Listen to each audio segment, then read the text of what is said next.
Hi, I'm Elliott, this is Bruce, and we're back for another edition of Hockey Talk.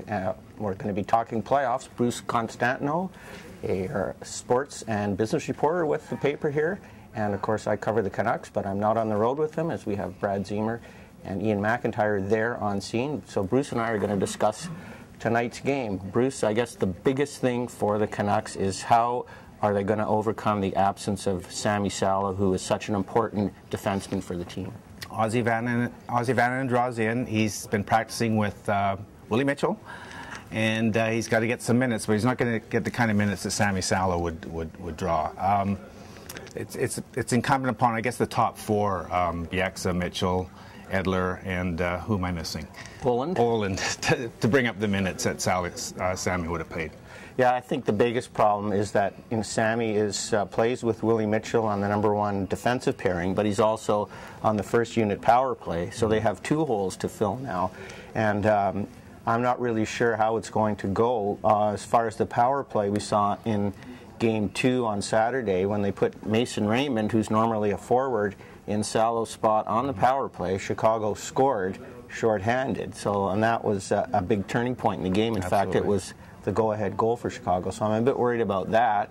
And also there's talk Willie Mitchell may switch from the left side to the right side, and he's played the left side pretty much his whole career, and I think that's going to create problems for them on the breakout. Just the way they defend, I think it's going to create all kinds of mayhem in the Vancouver zone, so I don't have a great feeling about the Canucks' chances tonight. Yeah, the Chicago forwards are talking. They know very well how important Sami is to this lineup, and they're talking already about they're going to put the big pressure on RD as much as they can and see what happens, and it's a smart strategy.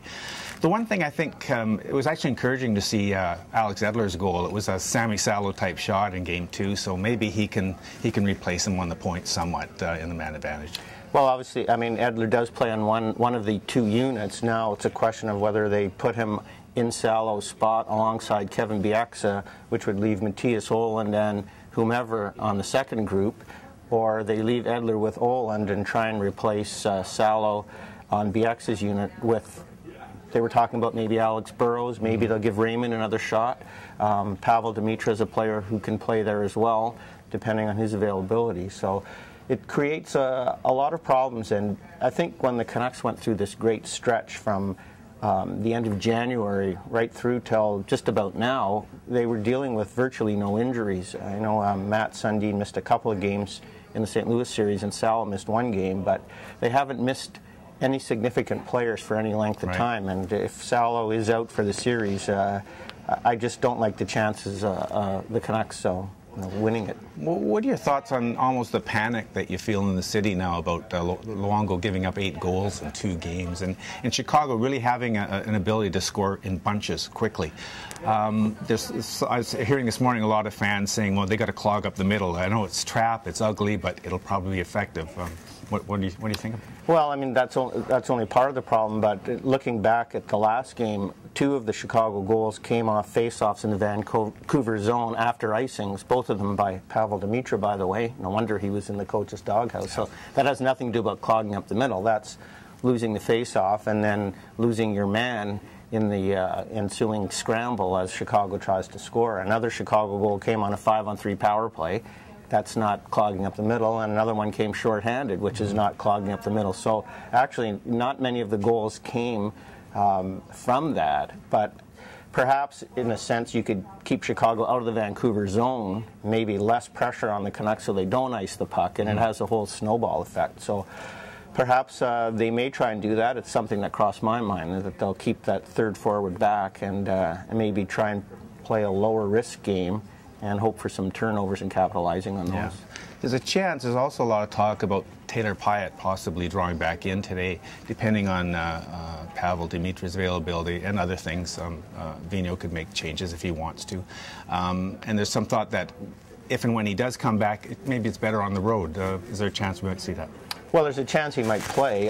If Demitra doesn't play, then Pyatt will play. As far as home on the road, I guess they're worried about him having to deal with a crush of media here. Of course, we all know that his fiancée was killed in a car crash about a month ago, and he has declined to talk to the media in Vancouver, even though he's practiced with the team for the last 10 days. They said he would talk about it or talk about something when he was back in the lineup. So if he does play, I'm sure that the Vancouver reporters will be in the dressing room after the game to talk about how he felt and how he's overcome or try to overcome this personal tragedy. Right. You know, of the 4 series going on now, 3 of them are tied. As we do this, 3 of them are tied, 1 apiece. The only team has a 2-0 lead is Washington over Pittsburgh. Are the Canucks in pretty good shape right now? I mean, is a split in Chicago, then they're back fine, and then it's a best of 3 with 2 games at GM Place. Is that good enough? Well, a split is good enough, I think. It maybe buys them some time if the Salo injury is not that serious. Maybe he only needs a week off, and he could play. Well, Saturday would be a week, you know, in Game 5. They have to win 1 game here. Obviously, it would be nice if they won 2, but I just think that the Salo has such a huge ripple effect throughout their lineup that it's going to be very difficult for them to win 2 games in Chicago, and maybe even difficult for them to win 1. They're going to need a much better performance from Luongo, and they're going to need more discipline, and they're going to need to clean up their defensive zone coverage. I think on that Patrick Kane goal Saturday, both defensemen, Mitchell and O'Brien, in their case, no Salo, they both went to the same guy and left Patrick Kane completely wide open. So that's something that they'll really have to work on. But possibly their best performance of the regular season might have been that 4-0 win at United Center, so they've got that to draw upon mentally anyway. One other thing is the Dustin Byfuglien factor. He seems to have gotten into the heads of some of the players. Maybe it's just the media, maybe the players don't care. How much of a factor will he be? He's a big body and he's crashing the crease. Well, he is. I mean, he did pile into Luongo when he lost an edge, and that's something the Canucks really can't do, but the referees could have called him maybe for recklessly piling into the goalie. I don't really know, but I think it's just about time to wrap this up. Bruce, do you have a prediction for tonight's game? I think the Canucks lose a close one, but win Game 4 and come back to GM Place tied 2 games apiece. And I'll say Chicago will win tonight 4-2. And that's it for this edition of Hockey Talk.